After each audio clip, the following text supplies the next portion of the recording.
Assalamualaikum warahmatullahi wabarakatuh. Perkenalkan, nama saya Cika Suciana dari Prodi Informasi.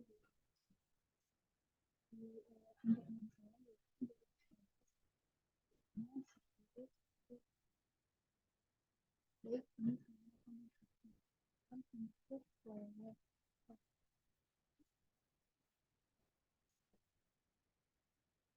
saya akan menjelaskan untuk di sini saya akan menjelaskan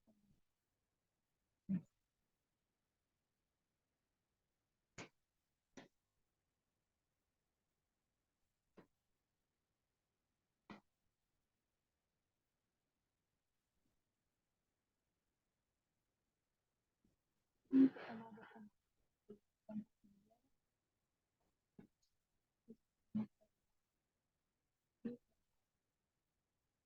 tentang apa sih perbedaan antara e-commerce dan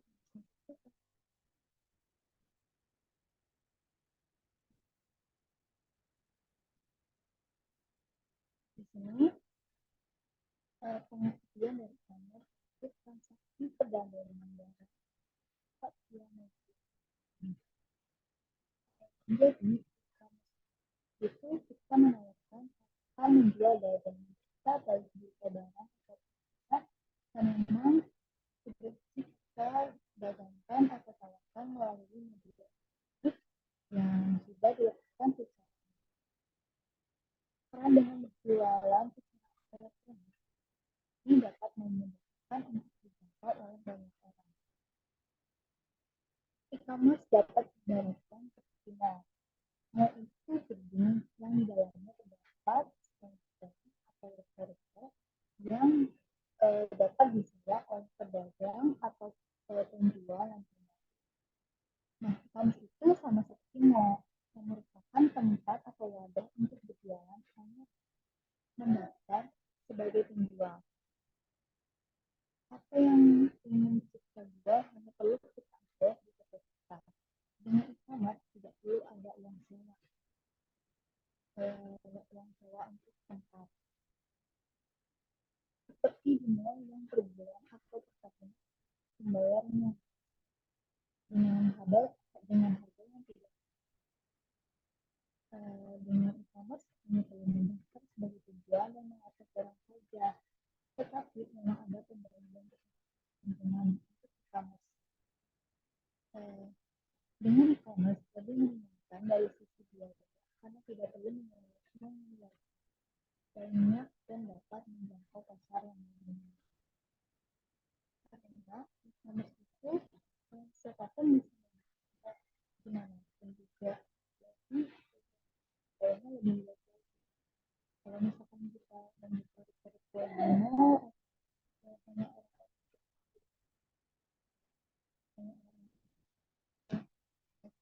datang ke podcast kan kalau menggunakan dari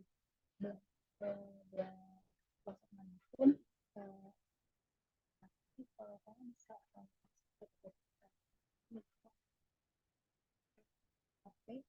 dan sambil menonton. Terus selanjutnya ada klasifikasi dari e-commerce. Ada beberapa klasifikasi dari e-commerce, yaitu ada B2C, yaitu business to consumer. Ini adalah sebuah perusahaan yang dijual langsung ke customer, dari perusahaan langsung ke customer. Jadi kita sebagai pembeli bisa langsung memesan sebuah perusahaan.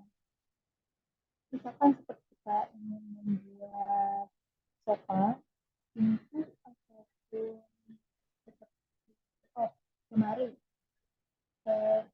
itu bisa langsung memesan ke perusahaan yang melayani jasa tersebut. Jadi kita sebagai customer bisa langsung datang untuk memesan barang ke perusahaan tersebut dan perusahaan tersebut membuat sesuai dengan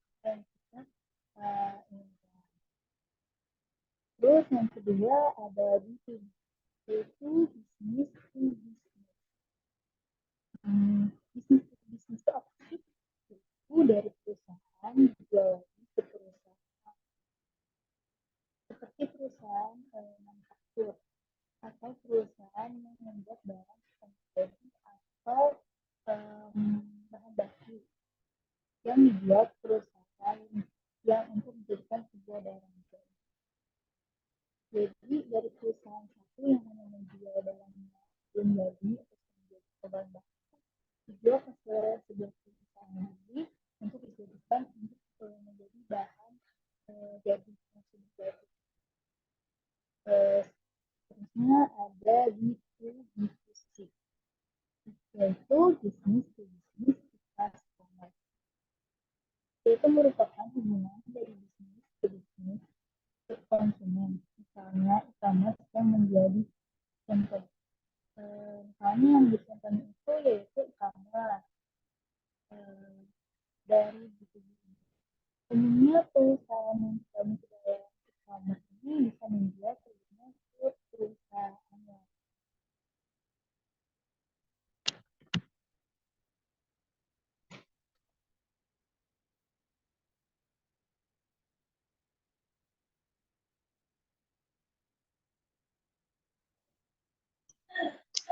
Seterusnya ada C2C.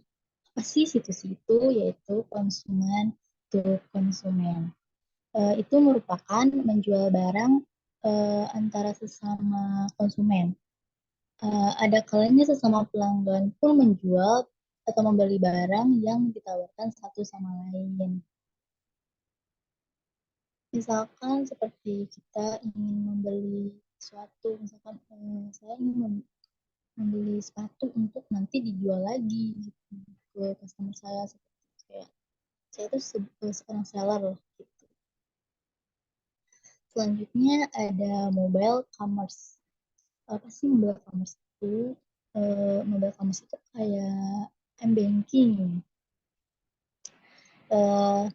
yang melibatkan penggunaan perangkat genggam seperti ponsel atau tablet untuk melakukan transaksi komersial secara online, termasuk membeli dan menjual produk perbankan online dan pembayaran tagihan.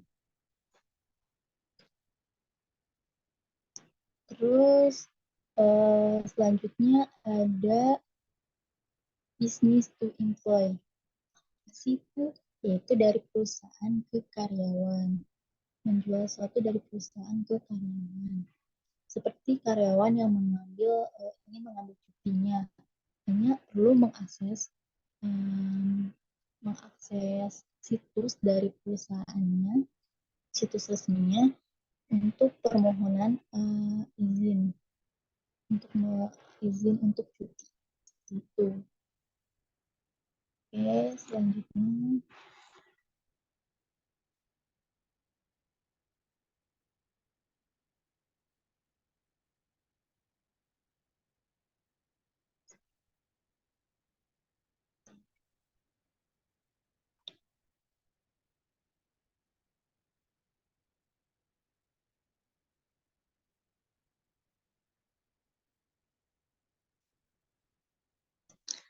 selanjutnya ada infrastruktur dan e-commerce.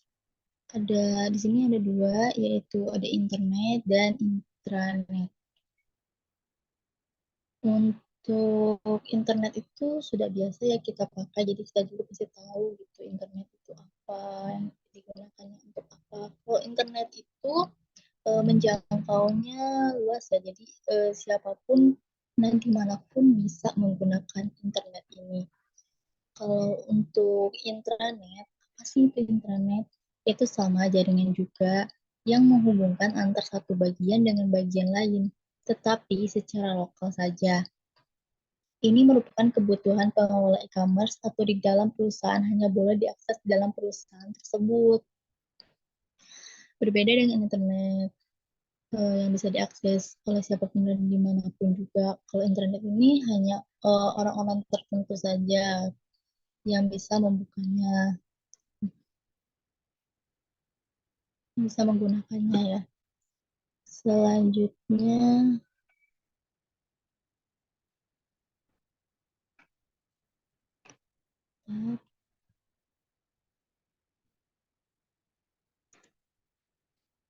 oke, di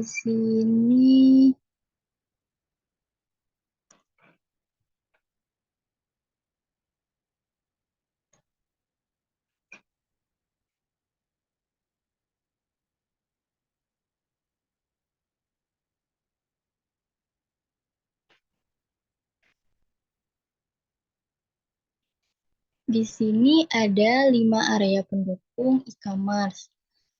Ada manusia, ada kebijakan publik, ada marketing, ada layanan pendukung, dan hubungan bisnis. Yang pertama itu ada manusia. Manusia adalah sebagai pengelola atau orang yang mengukur atau bertanggung jawab mengelola dari e-commerce. Seperti bagaimana sistem e-commerce itu bisa berjalan dengan baik agar tidak ada masalah apabila sebagai penjual atau pedagang memberikan pelayanan yang baik. Jadi kita juga bertanggung jawab memberikan penilaian. Setelahnya ada kebijakan publik. Kebijakan publik itu yaitu aturan-aturan yang harus diikuti yang ada di dalam wilayah tersebut. Seperti kalau di Indonesia itu aturan-aturannya itu seperti apa? Itu aturan-aturan untuk membuat e-commerce itu seperti apa? Terus ada di misalkan di Malaysia itu kebijakan aturan-aturan itu seperti apa?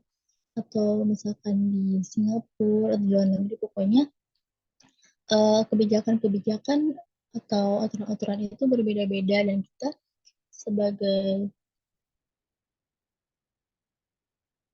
pembuat e-commerce ini harus bisa mengikuti kebijakan-kebijakannya. Apabila kita tidak mengikuti, kemungkinan e-commerce itu dapat diputus atau diblokir oleh negara.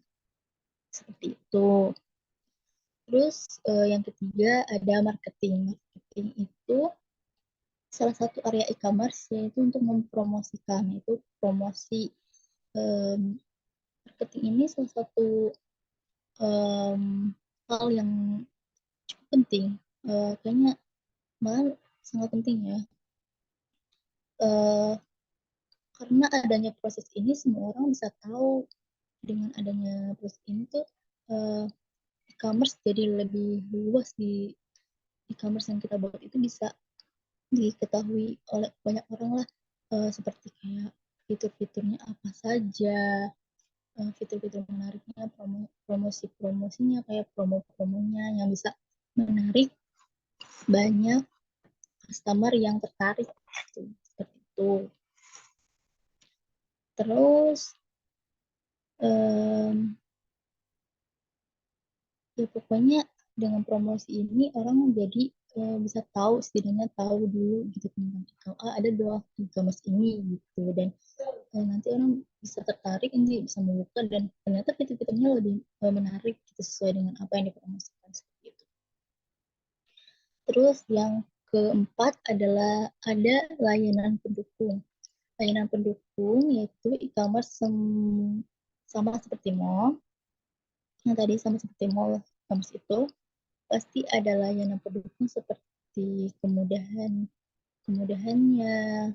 Layanan pendukungnya tuh apa saja sih? E-commerce itu pasti ada. Terus kenyamanan penjual dan pembelinya, baik dalam pembayaran maupun kualitas pelayanan. Seperti itu pasti ada dalam e-commerce. Terus yang terakhir ada hubungan bisnis. Hubungan bisnis yaitu sebagai pengelola e-commerce. Sebagai pengelola e-commerce harus menjaga hubungan bisnis dengan para pedagang atau pembeli. Yang berarti pedagang merasa terlayani dengan baik dengan fitur-fitur atau fasilitas yang digunakan, dan pembeli pun sama mendapatkan kualitas-kualitas yang baik juga. Terus,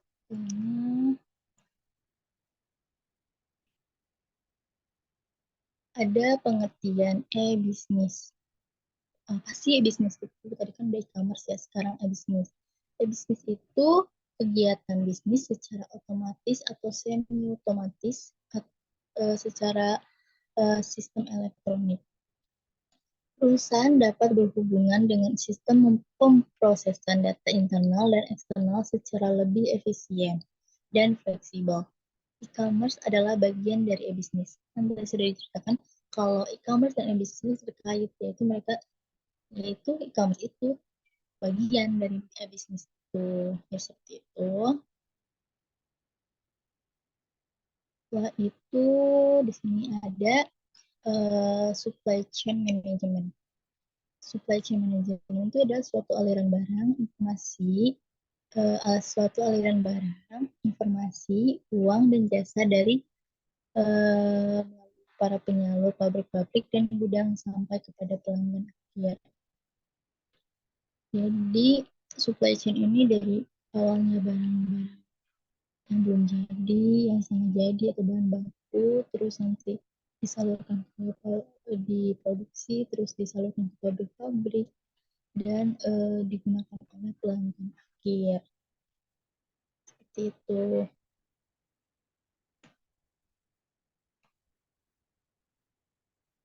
Terus di sini juga ada komponen supply chain yang ada tiga, yaitu upstream supply chain, yang kedua internal supply chain, yang ketiga ada downstream supply chain.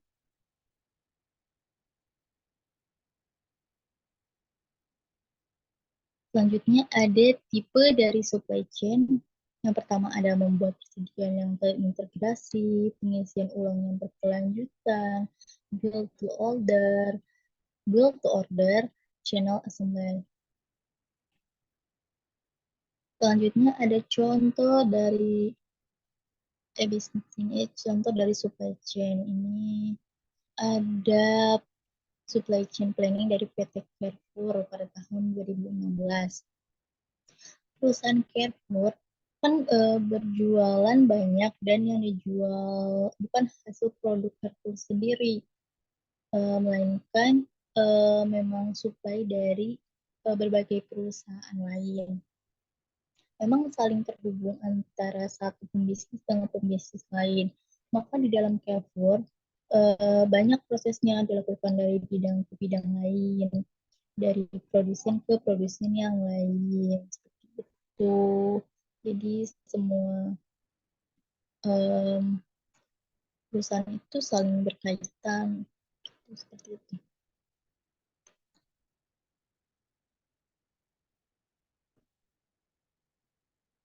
Oke, mungkin hanya sekian dari saya.